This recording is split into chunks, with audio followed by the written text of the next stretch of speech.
guys, so this is Barry from Gold Coast. What I'm going to show you here is the bend that I do when I'm doing dog piercings, and I'm going to show you with a 3-inch 16-gauge O needle just because it's a little bit easier to see with the longer post as opposed to what I typically do, which is a 2-inch needle. But basically what I do is kind of a weird twisted S shape. So what I start with is just doing a small bend, the cutting edge. What we'll do here is just give it a nice little turn, very near to a 90-degree turn, but not quite. Just it makes it easier for me not to crimp it that way. And then what I do after that is, based on which ear I'm going to be piercing, I do a little bit further up on the handle, I do a turn perpendicular to the first bend that I did. So considering we're talking about doing with heart rings here instead of just basic C,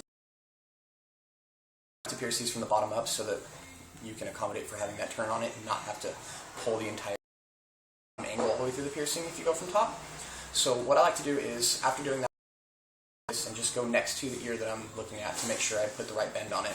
And what I do is, if we're doing, say, a right ear and we're piercing from the bottom up, then I'm going to put a bend towards me, so a little bit of a left-hand turn, and that's going to be just like this right here. Now what that does for me, you can see here, I'll bring it up a little bit closer. So this is going to be your cutting edge right here, and then this will be the back of what I like to call the handle.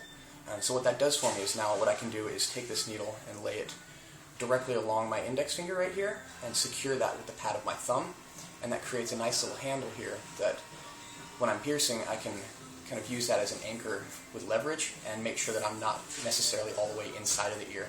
It gives me a little bit further out handle, just to give me a little bit more visual room, since I don't usually these. What that also does for me is, and I'll kind of give you the best visual I can here, is when you clear your bevel or your cutting surface on your O needle, now this allows you to rotate that needle so that it, as you can see, when that turns out, the cutting edge is completely away from the ear here, and it gives you a nice visual of where it's at. And again, when you are removing that, it gives you a nice handle here to do your transfer, and that cutting edge, if you can see real close here, is still nice and far away and prevents an accidental needle stick. And then that transfers as well.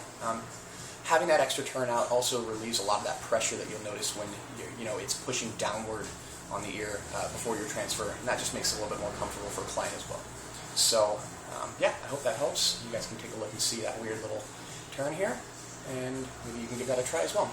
And I'll go back again, making that second turn before I, once I've looked at it next to the client's ear. Again, I can pull it away from the ear so that it makes it easier, and then just the opposite, I'll bend this the other direction when I'm doing it on, say, a left ear. But yeah, hope it helps.